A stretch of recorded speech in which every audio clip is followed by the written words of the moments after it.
Hi, it's Dan here again from Ultimate You Fitness, and welcome to the second video in the Truth About Weight Loss series.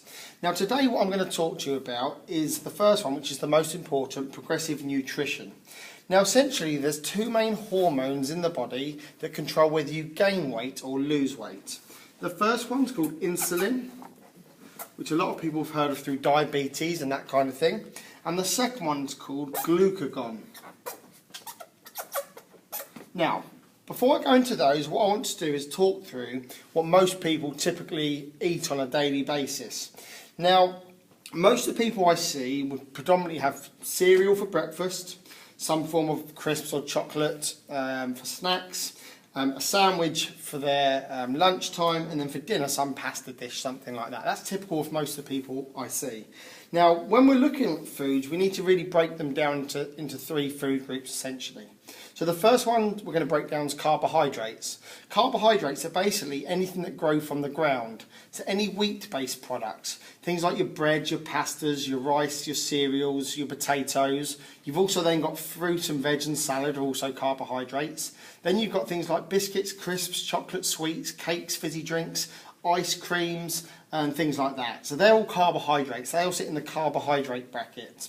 Now proteins are basically anything with eyes and a mouth, come from a meat source. Things like your chicken, your fish, your turkey, your eggs, your beef, your lamb. Then you've also got things like chickpeas and lentils and things like that, the plant-based proteins, and they fit in the protein box. And then fats are basically nuts and seeds, avocados, olive oils, butters and dressings and spreads and things like that. So if we were to break down these meals, if we looked at a bowl of cereal as an example, we know that's pretty much 100% carbohydrate. If you looked at then a bar of chocolate, again, we know that's pretty much all carbohydrate. And then a sandwich, so say most people would have, say, a tuna sandwich or a chicken sandwich. We'd put the tuna or the chicken on one side and then the bread on the other side, and would typically be around about 80% carbohydrate still. If you then had a bar of chocolate, again, we know that's high carbohydrate. And then pasta, say you had spaghetti bolognese, most people put the pasta on, make a little hole in the middle, put the meat in, and then from there, you know, again, it's about 80% carbohydrate.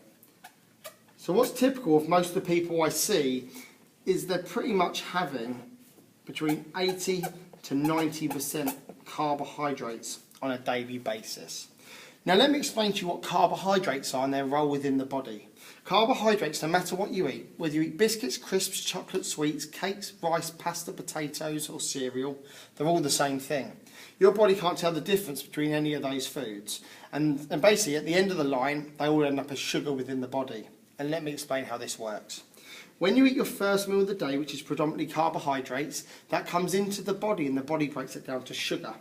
From there, that raises your blood sugar levels up high.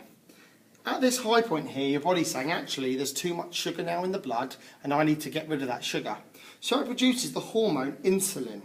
Insulin's role is to lower the blood sugar levels. So what insulin does, it says to the body, there's too much sugar now in the blood and I need to get rid of this sugar. And really, I'm going to store this sugar for you into 3 pots. And the first pot, which I'm going to fill up between here and here, is for your liver. Now the function of your liver is for the brain and the vital organs. So the most important thing to the body is get enough sugar in the liver to help feed the brain throughout the day. The second pot it fills up between here and here is the muscle cell. We know we need sugars in our muscles, don't we? To enable us to move around on a daily basis, otherwise we wouldn't be able to do anything. The real trouble with these 2 pots is though, is that they only have a limited capacity to store sugar, which means they can only store a little bit.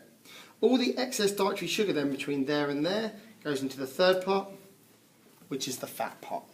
Now we know that that pot has an unlimited capacity to store sugar, don't we? Which is why we're seeing people now weighing 20, 30, 40, 50 stone. You're continuously getting excess dietary sugars from carbohydrates stored as fat within the body. And I hope that kind of all makes sense to you. Now, whenever insulin's produced, so it always produces too much, and it tends to drop your blood sugar levels down low.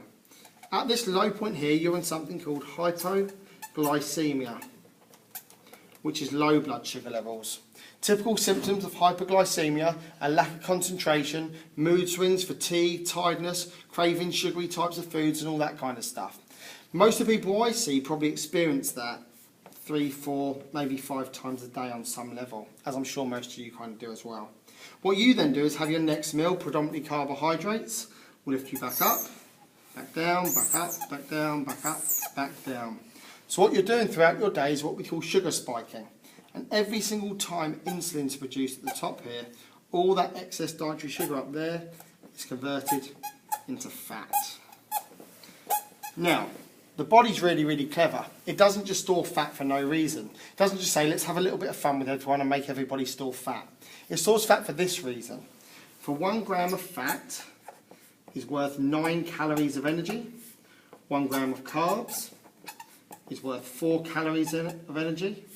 And 1 gram of protein is worth 4 calories of energy.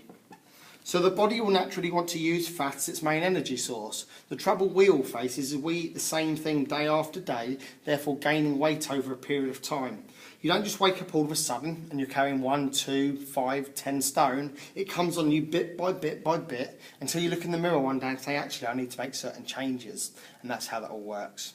So the key thing, what we must understand now, is what actually makes us fat. We now know it's not fat that makes us fat. We now know it's carbohydrates, which are broken down to sugar, which are the key things. So low-fat diets are get-fat diets, because what they're replacing the fat with, carbohydrates, which essentially is just sugar. So we really need to now understand how much sugar we're having, and we do that by a rule called the divide by 5 rule, which basically works like this. If you divide the total grams of carbs by 5, that will equal the teaspoons of sugar in something. Okay? Now let me put that in perspective for you. The average person in the UK now has 500 to 600 grams of carbohydrates per day, which is 100 to 120 teaspoons of sugar per day. That's what the average person in the UK eats per day now. For effective fat loss, your body only really needs 20 to 30 teaspoons of sugar. As a nation, we're overeating by almost 100 teaspoons of sugar per day, which is why we're getting bigger and bigger and bigger as a nation. I hope that all kind of makes sense to you. So if we put that in perspective in the real world, for an example, if somebody was to have a bowl of cereal, and you know the kids' Kellogg's multi-pack bowl of cereals, they weigh about 40 grams. 40 divided by 5 will give them 8 teaspoons of sugar. So you can see just in the cereal. If you were having a bar of chocolate, it's got anywhere between 12 to 16 teaspoons, depending on which one you're having. A slice of white bread's got about 5, so if you had a sandwich, you've got 10 teaspoons here. The biggest one for people are things like the pastas. Now you could easily eat a couple of 100 grams of pasta if you had a look at it. If you had 200 grams of pasta, you know you've got 40 teaspoons of sugar. So you can see how it adds up throughout the day. And that's where most people are at right now. So thank you for watching this video. I hope this all kind of made sense to you. If you enjoyed what was on here, please share this video because I want to get this information out to as many people as I can. Take care, and I look forward to seeing you in the next video.